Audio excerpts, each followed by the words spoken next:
నాగమాధవ్ గారు. ధన్యవాదాలు అధ్యక్ష.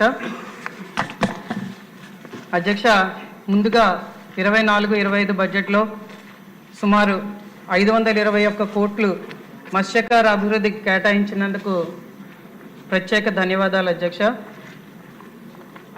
ఉమ్మడి విజయనగరం జిల్లాలో 9 నియోజకవర్గాలు ఉంటే సుమారు 28 కిలోమీటర్ల తీర ప్రాంతం ఉన్న ఏకైక నియోజకవర్గం నెల్లిమర్ల నియోజకవర్గం అధ్యక్ష. 2 మండలాలు, 28 కిలోమీటర్లు, 7 పంచాయతీలు, 14 గ్రామాలు, లెక్కకు మాత్రం 20,000 మత్స్యకారులు. కానీ అక్కడ జీవితం అగమ్య గోచరంగా ఉంది అధ్యక్ష. ముసలివాళ్ళు, ఆడవాళ్ళు, పిల్లలు మాత్రమే ఆ తీర ప్రాంతంలో ఉంటారు అధ్యక్ష. వలసలు పెట్టింది పేరు, అక్కడ ఎవ్వరూ ఉండరు, ఇళ్ళు సరిగ్గా ఉండవు, రోడ్లు ఉండవు, కాలువలు ఉండవు, తాగడానికి మంచినీళ్ళు కూడా దొరకని పరిస్థితిలో అక్కడ మత్స్యకారులు తీవ్ర ఇబ్బందులు పడుతున్నారు అధ్యక్ష. గుజరాత్, కర్ణాటక వెళ్ళిపోతారు, వైజాగ్లో చాలామంది ఉంటున్నారు.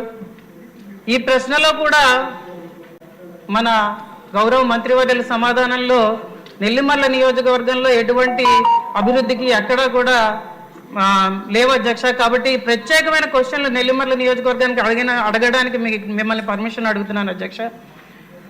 ఇక్కడ ఏంటంటే అధ్యక్ష, వీళ్ళు వలసలు వెళ్ళిపోయిన తర్వాత ఆ ఫ్యామిలీస్ ఎంత తల్లడిల్లిపోతున్నాయో ఒకసారి చూడాలి అధ్యక్ష. కడలి కష్టాల్లో గంగపుత్రులు అని చెప్పి టైటిల్స్ మాటకే మిగులుతున్నాయి అధ్యక్ష. టీవీ ప్రోగ్రాంలు వస్తాయి, పేపర్లో న్యూస్ వస్తుంది తప్పించి ఎవ్వరూ పట్టించుకోవట్లేదు అధ్యక్ష. ఇంటర్నేషనల్ బోర్డర్స్లో వీళ్ళు పట్టుబడినప్పుడు వాళ్ళు పడ్డ కష్టాలు, అప్పుడు నాదెండ్ల మనోహర్ గారు కూడా వచ్చారు అధ్యక్ష అక్కడికి, శ్రీకాకుళం జిల్లాకి మాకు వచ్చి చూశారు. వాళ్ళు నిజంగా అసలు వర్ణనాతీతం అధ్యక్ష. వాళ్ళు వలలు కాలిపోతాయి, బోట్లు మునిగిపోతాయి, బోట్లు కాలిపోతాయి, ఇళ్ళు కాలిపోతూ ఉంటాయి, రోజు ఏదో ఒకటి, లేకపోతే ఎవరో ప్రాణం పోతుంది, అలాగే శవం దొరకదు, ఎక్కడో మునిగిపోతారు. ఇవి ఇంకా ఈ కష్టాలు నాకు ఫోన్ కాల్ వచ్చిందంటే తీర ప్రాంతం నుంచి భయం అధ్యక్ష. ఏమవుతున్నదో అర్థం కాదు అధ్యక్ష. అసలు అంత దరిద్రమైన పరిస్థితుల్లో ఈ మత్స్యకారులు ఉన్నారు అధ్యక్ష. దీని మీద మన కూటమి ప్రభుత్వం ప్రత్యేక దృష్టి పెట్టాలి అధ్యక్ష. ఎందుకంటే ఈరోజు మత్స్యకారులు ఏమంటున్నారంటే, మమ్మల్ని ఎలక్షన్ల ముందర రకరకాలుగా చెప్తారు, మాకు అన్నీ చేస్తానని చెప్పి మమ్మల్ని ఒక ఓట్ బ్యాంకులా చూస్తున్నారు తప్పించి మా కష్టాలు అసలు ఎవరూ తీర్చట్లేదని ఈరోజు వాళ్ళందరూ కూడా చెప్తున్నారు అధ్యక్ష. కాబట్టి ఎన్డీఏ కూటమి దాని మీద ప్రత్యేక దృష్టి పెట్టాలని నేను ఆశిస్తున్నాను అధ్యక్ష. ఎందుకంటే బడ్జెట్ స్పీచ్లో ఒకటి వాడారు, fisheries is identified as one of the growth engines in Swarnandhra 2047. అలాగే ఇంకో సెంటెన్స్ కూడా వాడారు, state stands first in total fish production in the country with 29.1% share. ఈ 2 మాటలు ఒక్కసారి దృష్టిలో పెట్టుకొని ఆలోచించండి అధ్యక్ష. మరి చెప్పండి.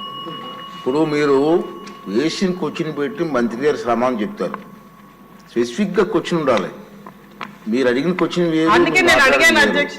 నేను 2 పార్ట్ల కింద క్వశ్చన్ ఇచ్చాను, సమాధానం చెప్పాలి కదా, వారు కూడా సమాధానం చెప్పాలి కదా. అలా కొంచెం నెక్స్ట్ టైం ఒక 5 పాయింట్లు అధ్యక్ష ముగిస్తాను.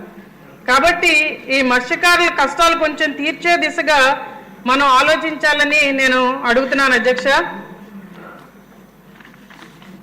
ఇంకొక చిన్న ముఖ్య విషయం చెప్పాలి అధ్యక్ష. ఎందుకంటే 2019-24లో ప్రభుత్వం ఖచ్చితంగా మత్స్యకారుల గురించి అసలు పట్టించుకోలేదు అధ్యక్ష. సబ్సిడీ అన్న మాట ఎక్కడా వినిపించలేదు అధ్యక్ష. వైజాగ్ తీర ప్రాంతంలో 30 బోట్లు కాలిపోతే ఆ బోట్లు ఆ కన్నీళ్లు తొడవడానికి మా అన్న రావాలి, పవన్ కళ్యాణ్ గారు రావాలి అని చెప్పి ఆ మత్స్యకారులు ఆవేదన చెందారు అధ్యక్ష. ఒక మత్స్యకారుడికి మంత్రి పదవి ఇచ్చిన ఆ ప్రభుత్వం ఆ మంత్రి రావడానికి 1 రోజు పట్టింది అధ్యక్ష అక్కడికి, విశాఖపట్నం. వచ్చిన తర్వాత కూడా పవన్ కళ్యాణ్ గారు వచ్చి తన సొంత నిధి నుంచి 30 లక్షలు ప్రకటించిన తర్వాతే ప్రభుత్వం దాని మీద చర్యలు తీసుకొని కంటి తుడుపుగా 7 కోట్లు అక్కడ మత్స్యకారులకు ఇవ్వడం జరిగింది అధ్యక్ష. ఇది చాలా ముఖ్యమైన విషయం అధ్యక్ష. కాబట్టి నేను మంత్రి గారిని అడుగుతున్న ఇంకొన్ని క్వశ్చన్లు అడుగుతాను అధ్యక్ష. దానికి కొంచెం సమాధానం చెప్పవలసిందిగా, రాతపూర్వకంగానైనా సమాధానం చెప్పవలసిందిగా మంత్రి గారిని అడుగుతున్నాను అధ్యక్ష. ఎందుకంటే 19 ఎలక్షన్లు అప్పుడు జట్టి ఇస్తానని జగన్మోహన్ రెడ్డి మత్స్యకారులను ఊదరగొట్టాడు అధ్యక్ష. మా నియోజకవర్గంలో కనీసం ఇవ్వలేదు, దాన్ని ఫిష్ ల్యాండింగ్ సెంటర్ చేశారు, తర్వాత టెండర్లు రాలేదన్నారు. దాన్ని పక్కన పెట్టేశారు అధ్యక్ష. కాబట్టి మా తీర ప్రాంతానికి 28 కిలోమీటర్లకి ఎయిర్పోర్ట్ కూడా వస్తున్నది. ఎక్స్పోర్ట్ క్వాలిటీలో మేము ప్రొడక్షన్ చేయగలము.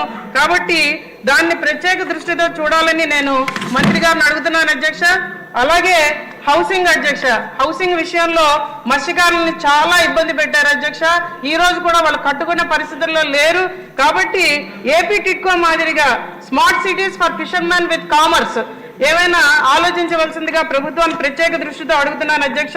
అలాగే ముఖ్యంగా సబ్సిడీ PMMSYలో నీలి విప్లవం కింద 40% సబ్సిడీ ఇస్తున్నారు అధ్యక్ష. కానీ అది మత్స్యకారులకు సరిపోవట్లేదు అధ్యక్ష. 60% వాళ్ళు పెట్టుకునే దిశగా లేరు అధ్యక్ష. కాబట్టి మన ప్రభుత్వం దాని మీద ఇంతకు ముందులాగా మ్యాచింగ్ గ్రాంట్ ఇచ్చి మళ్ళీ వాళ్ళని ఆదుకోవాల్సిందిగా అడుగుతున్నాను అధ్యక్ష. ఆఖరిది అధ్యక్ష ఐస్ బాక్సెస్ అధ్యక్ష. ఐస్ బాక్సెస్ కి 20 ఏళ్ల నుంచి 2000 సబ్సిడీ ఇస్తున్నారు అధ్యక్ష.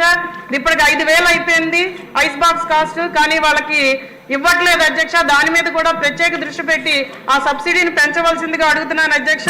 ఇంకొక లాస్ట్ విషయం అధ్యక్ష, ఆపేస్తున్నాను అధ్యక్ష. దానికి ఏంటంటే ఎలక్ట్రిక్ పోల్స్ అధ్యక్ష. మా బీచ్ లో 28 కిలోమీటర్లు ఎక్కడా లేవు, లైటింగ్ లేదు. తెల్లారు గట్ట వెళ్ళిపోతారు అధ్యక్ష మత్స్యకారులు, రాత్రి ఎప్పుడో వస్తారు. అలాగే దగ్గరలో ఐస్ ప్లాంట్స్ పెట్టాలన్నా, ఫిష్ ప్రాసెసింగ్ సెంటర్స్ పెట్టాలన్నా మాకు ఎలక్ట్రిసిటీ కనెక్షన్స్ లేవు. దాని మీద ప్రత్యేక దృష్టి పెట్టవలసిందిగా మినిస్టర్ గారిని కోరుతున్నాను అధ్యక్ష. ధన్యవాదాలు అధ్యక్ష. వంశీకృష్ణ గారు.